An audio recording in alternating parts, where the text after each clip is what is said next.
अस्सलाम वालेकुम, मैं Tahreem Iqbal class 9 biology lecture number 49 के साथ हाजिर हुई हूँ। और आज के लेक्चर का हमारा टॉपिक है डिफॉरेस्टेशन, जिससे हमने पढ़ा था कि बायोलॉजी में बहुत से ऐसे लफ्ज होते हैं जिनको पढ़ के खुद ही पता चल जाता है कि उसके क्या मायने हैं। तो यहाँ पे डिफॉरेस्टेशन, डी का मतलब होता है रिमूवल, एंड फॉरेस्टेशन फॉरेस्ट जो जंगल होता है, और टेशन शन का जो लफ्ज होता है प्रोसेस के लिए यूज होता है, यानी वो प्रोसेस जिसमें हम ट्रीज को रिमूव कर रहे हैं। तो इसकी डेफिनेशन क्या होगी? The cutting down of forest for the conversion of forest land to the non forest land, यानी हम लोग जो फॉरेस्ट वाले एरियाज हैं उनको नॉन फॉरेस्ट एरियाज में कन्वर्ट करने के लिए हम जो पेड़ को काटते हैं उसको हम डिफॉरेस्टेशन कहते हैं। अब डिफॉरेस्टेशन के कॉजेज क्या होते हैं, क्यों की जाती है डिफॉरेस्टेशन? बेसिकली 3 मेन रीजंस है जिसकी वजह से डिफॉरेस्टेशन होती है, और ये सारे ह्यूमन रीजंस है, ह्यूमन एक्टिविटीज की वजह से होता है। पहला क्या है? वुड।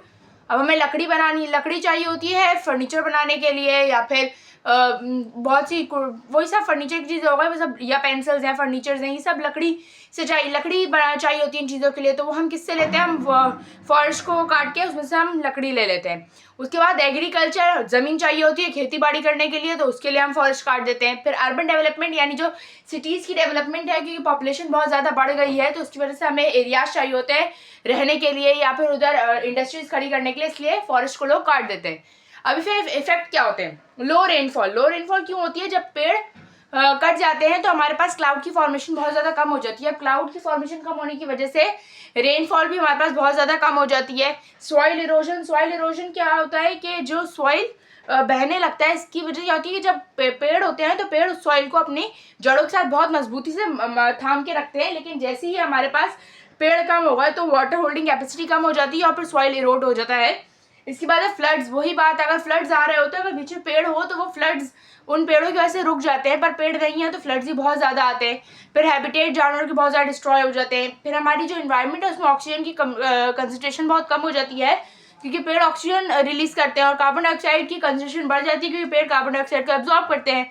इसकी वजह से क्या होता है, जो इन्वायरमेंट की केमिस्ट्री है वो पूरी तरह से डिस्ट्रॉय हो जाती है और इन्वायरमेंट बहुत ज़्यादा ख़राब हो जाता है। तो बेसिकली हम अपने फ़ायदे के लिए डिफॉरेस्टेशन तो कर रहे हैं, पर वो हमें फ़ायदा कम नुकसान ज़्यादा दे रहा है। तो इसकी वजह से अगर कोई शख्स पेड़ काटे तो उसे चाहिए कि वो पेड़ लगाए भी, सिर्फ काटे ना।